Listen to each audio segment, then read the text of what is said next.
Conversation with the Candidate continues. And thank you for clicking on our extended digital conversation with the candidate with entrepreneur Andrew Yang. We've got 30 minutes commercial free here. Going to be able to get to all sorts of issues. So let's start out with our first question from Richard Savory. Hi, Mr. Yang. My dad and my family grew up as Kennedy Democrats. And nowadays we look at all the candidates and we wonder, where have the Democrats gone? Because now all you see is a bunch of socialists that have infiltrated them. So where are the Democrats that are voting, for America and working for America? I was in Iowa with a trucker named Dennis Bagaski, and he asked me a similar question. And he said, why is it that it doesn't seem like the Democrats have been with the working class, people like him? And that's his perception. But I got the same perception from union workers here in New Hampshire, where they said, where have the Democrats gone? And to me, the Democrats need to have the backs of the working people of this country. And if that happens again, then that's going to be transformative for the party. The fact that that has changed is, to me, the big missing piece. And we need to take that back so that you feel like the Democrats have your back, sir. Why do you think that has changed, though, over the last few decades? I think that there's been this movement in the party to become this more urban party, and then the urban party has sort of adopted various cultural issues as opposed to economic and bread and butter issues. We also, I think the Democratic Party has become too trusting in institutions and not trusting enough of people. And so, for example, if you were to talk to a Democrat about how to fix schools, it would be like, oh, let's invest in technology for the schools, when really the best thing you could do is pay the teachers more and then put more money into the hands of the families and give the kids a chance to learn. So unfortunately, the Democratic solutions have been less and less compelling to people because people have lost confidence in this array of programs, and the Democrat solution is let's create a new program. And what I'm suggesting is it's not about a new program. We just need to get resources into the hands of parents and families and teachers and schools. And that's going to be a better approach. And I think that's what the Democratic Party has been missing for a long time. Is not universal basic income, though, kind of socialism by other means? It's very much not. It's capitalism where income doesn't start at zero. And we're at a point now as a country, we're up to $20 trillion in GDP. We're the richest and most advanced economy in the history of the world. But most people in New Hampshire and most people around the country are not experiencing that. 78% of Americans are living paycheck to paycheck. 57% can't afford an unexpected $500 bill. And so we need to start evolving the way our economy distributes all this incredible bounty. Because I have been where the bounty is actually being concentrated. And there's so much value being created that we can easily do this for the American people. It would just make communities and families stronger very quickly. It would build a trickle-up economy from people, families, and communities up. And that's what we need. That's what the Democratic Party needs. Okay, next question from Caroline Kelly. Hi. A lot of the conversation today has been about how technology is changing the workforce. So my question is, how do you plan to prepare Americans for the future workforce needs? Yes. So right now we are over-prescribing college. The big missing piece is vocational, technical, and apprenticeship training from high school up. Right now, only 6% of American high school students are in technical or apprenticeship programs. In Germany, that percentage is 59%. And that gulf reflects millions of unfilled jobs that are going to be resistant to automation, because it's very hard to automate air conditioning repair or plumbing or much line repair. It's easy to automate bookkeeping, accounting, and a lot of the entry-level white-collar tasks, insurance, agent, actuary. And so we need to dramatically channel more of our resources towards technical and vocational trades that are going to be with us for a long time. They're good, solid jobs that people enjoy, and that's where we need to channel many more Americans. Thank you, Caroline. Another social media question here, this one from Patrick Collis. He says, how about pay off the deficit, then mandate a balanced budget? What do you think of that? Well, 40 out of 50 states have a balanced budget amendment. That's one reason why I'm running for president, is to be able to make these kind of moves. You need the federal budget and the heft. Now, we are, again, the richest country in the history of the world, and we are also the global reserve currency. We can make moves to benefit the American people, and that's what we should do.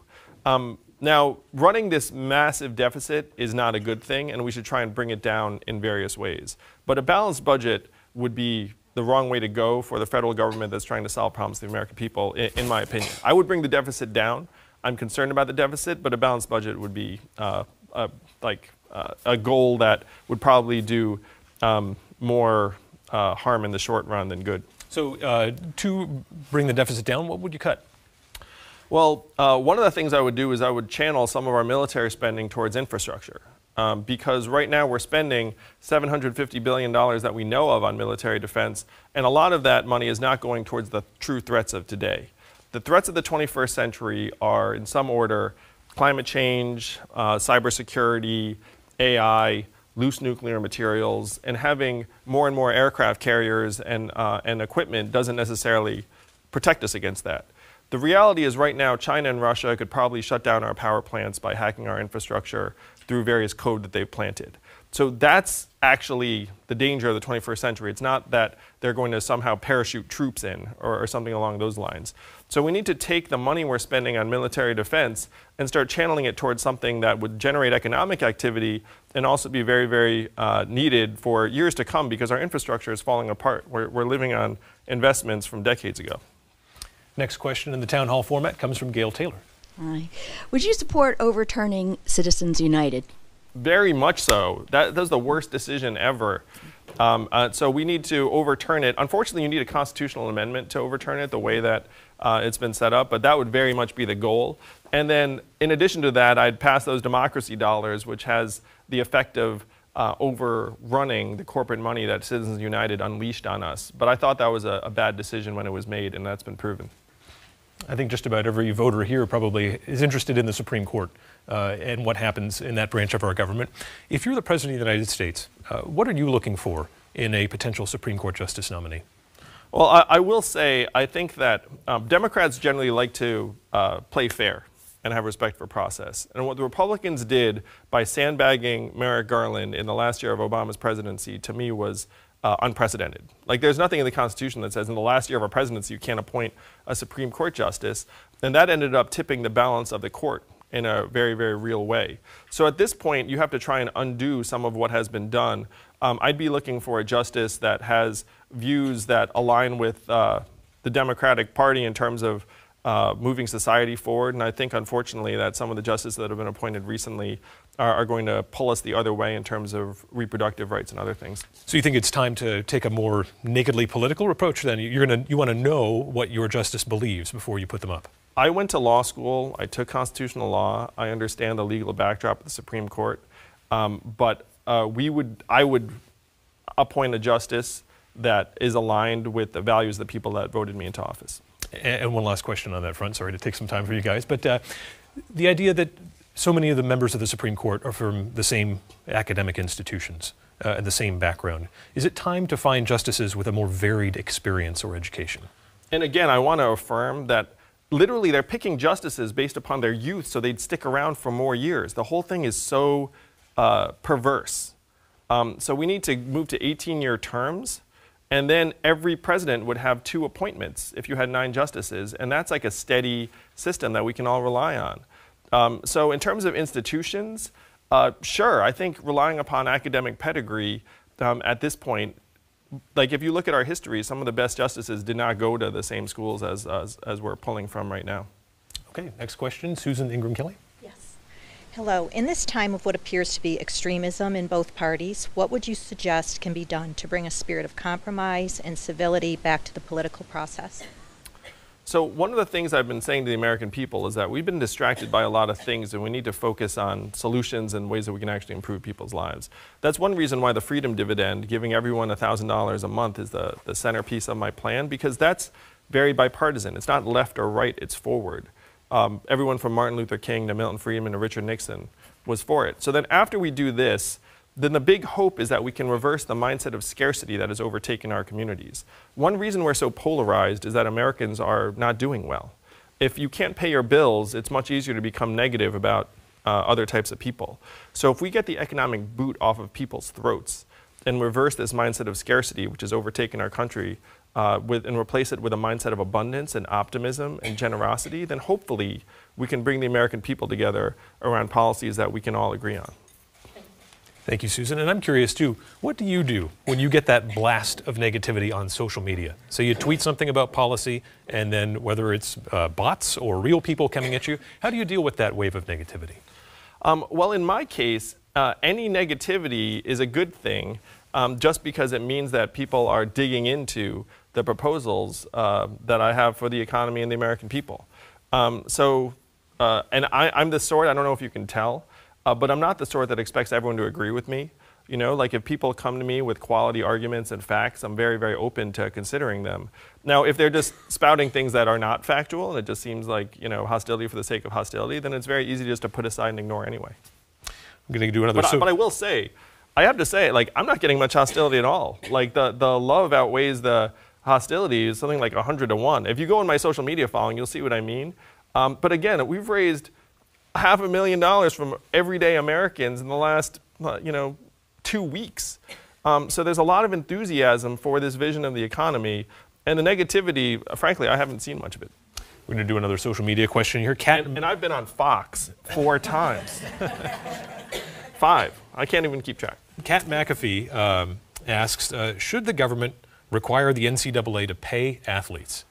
100% yes. Oh my gosh. If you go to my website, yang2020.com, you'll see I have 76 policies, like ban robocalling, get a psychologist in the White House, forgive student loans, and pay NCAA athletes, because it is wrong to exploit young people that are making millions of dollars for an institution. Meanwhile, you're paying the athletic director and the coach hundreds of thousands of dollars and millions of dollars. What kind of message is that for our young people? That it's okay for us to exploit young people for their gifts that are taking risks with their bodies?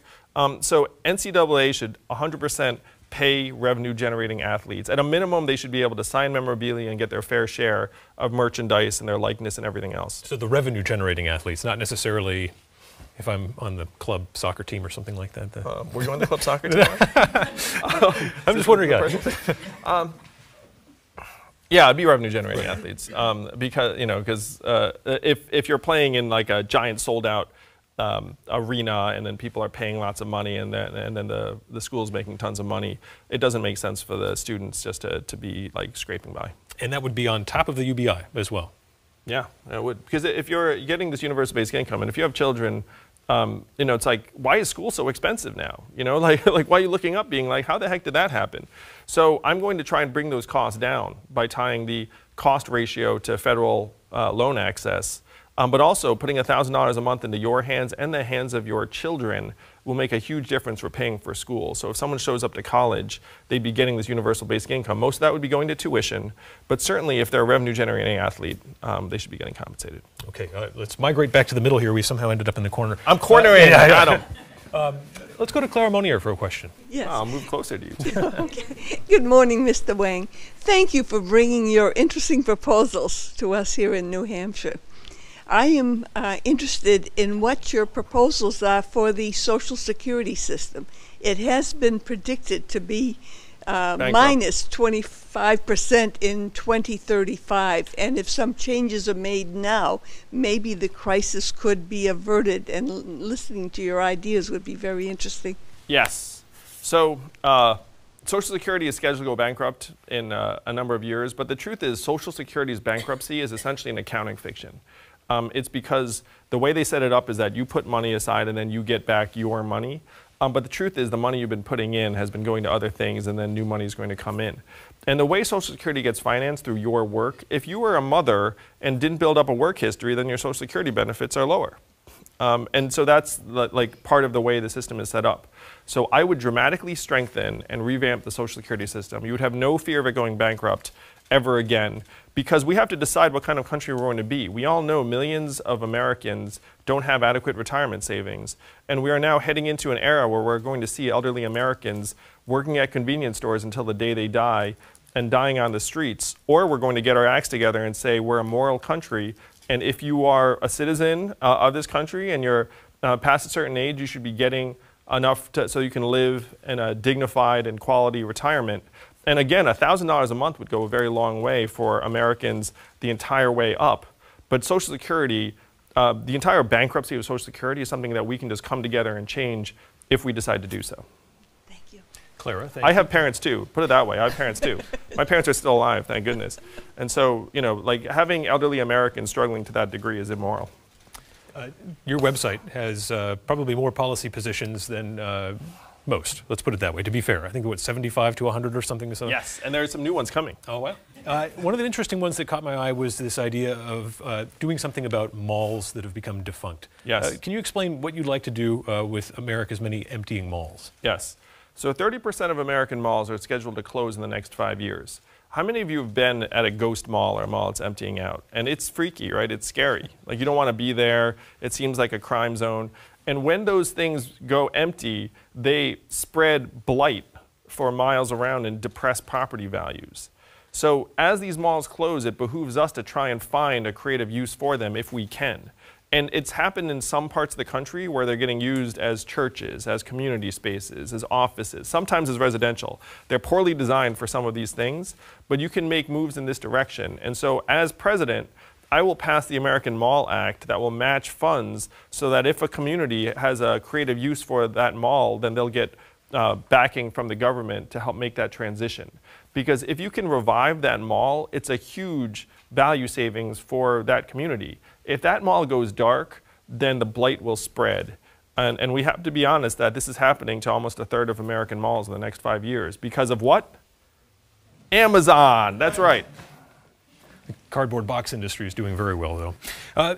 You say you want to bring down overdose and numbers and opioid addiction Yes. by 20%. Over a very short time period, just 4 years. Yep. How do you achieve that goal when we know that addiction is so tough to beat? So there's an American idea that you can't treat drugs with drugs, and it turns out that at least in some countries they have been providing non-addictive drug substitutes for opiates, and it has lowered overdoses and addiction rates. France, for example, lowered its heroin overdose rate by 79% over 4 years by making a non-addictive drug substitute freely available. So that's what we would do here in the US. Not just the entire Naxalone Narcan suite of overdose prevention, but actual substitutes to help people manage the addiction.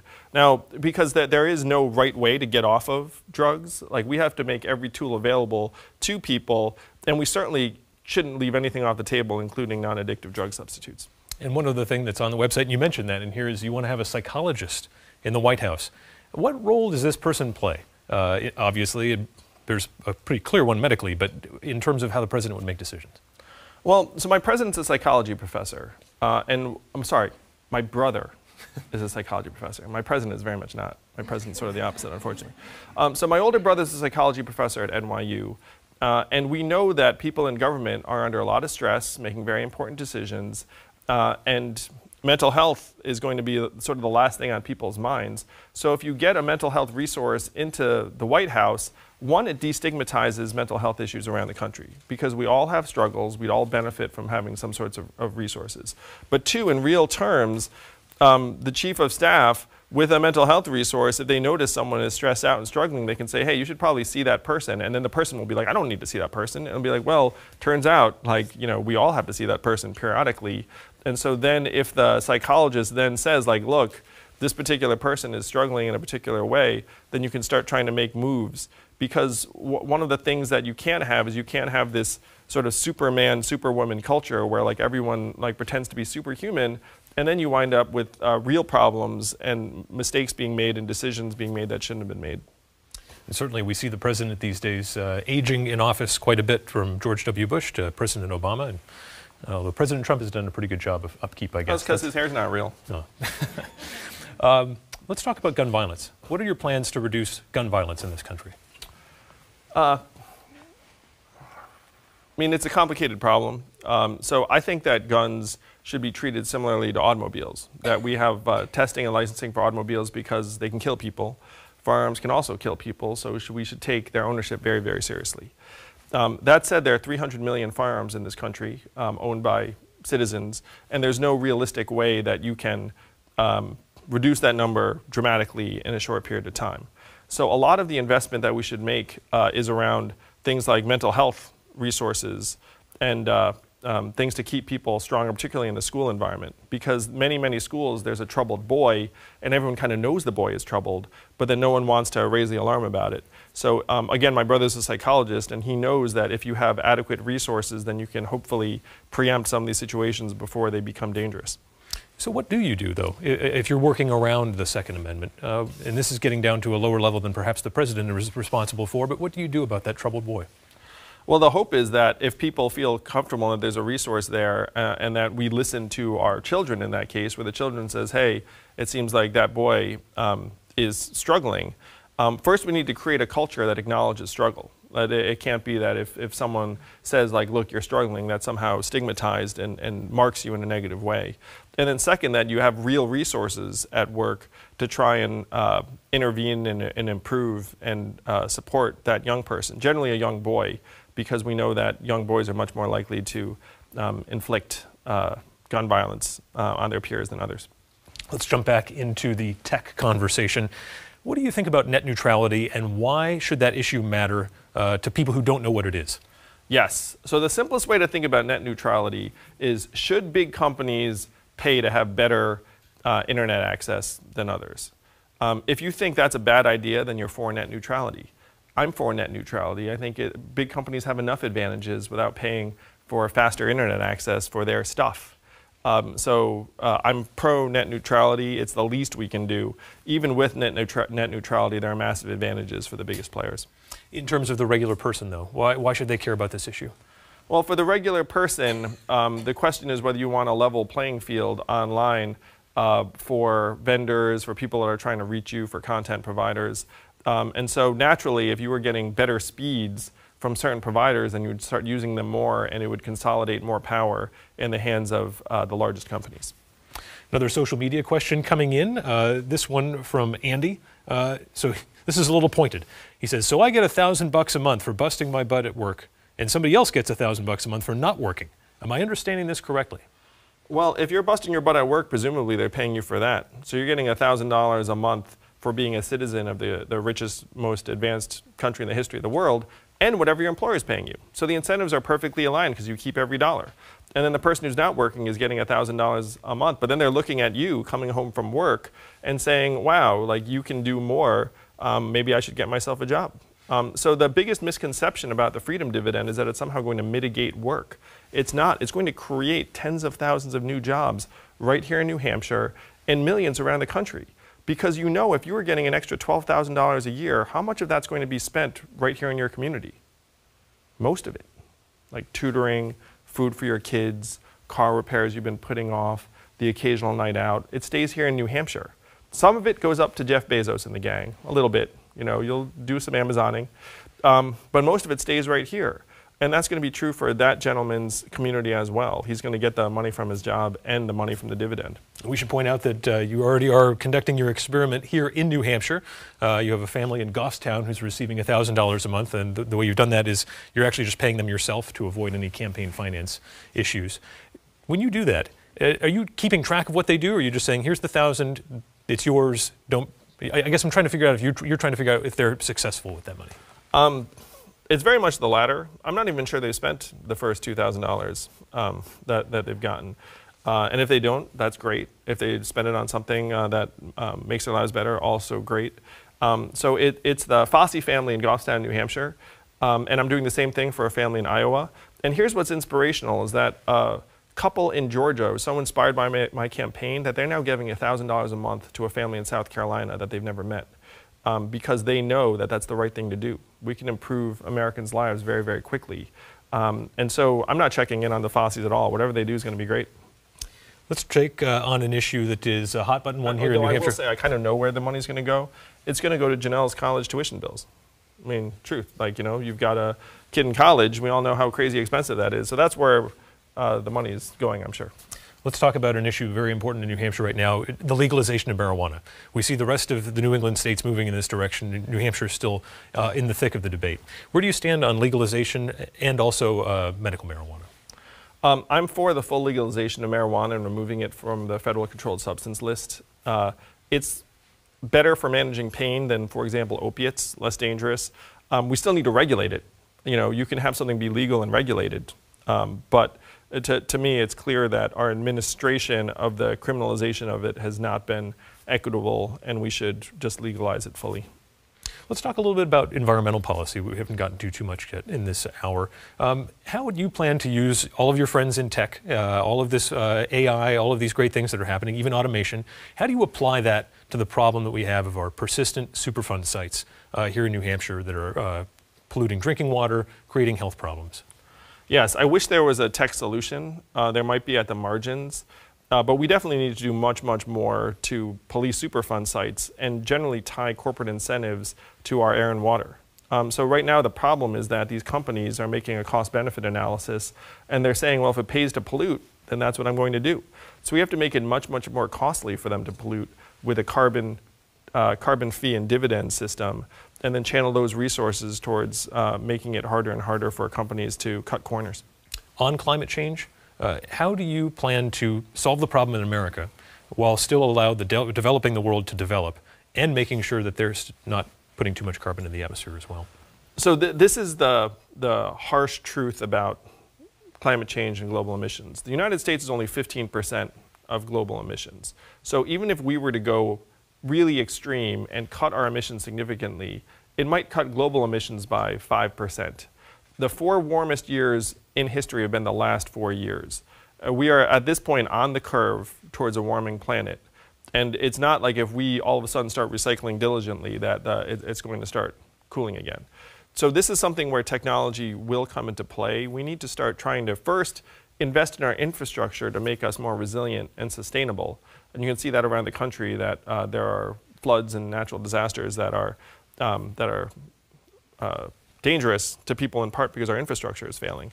But then we need to try and invest in reversing some of the most severe effects. And so if we can somehow get carbon out of the atmosphere and find ways to sequester it, then that's the direction we should go in. And that's where technology can help. But we have to start being honest with ourselves about the fact that we are not the world. Like if we reduced our emissions, that would help, but it would not solve the problem entirely. We've got time for one last question here, and we've exhausted the room, and so I'm filling in here. But let's talk about the voting process. I can't believe it. You want people to be able to vote on their smartphones.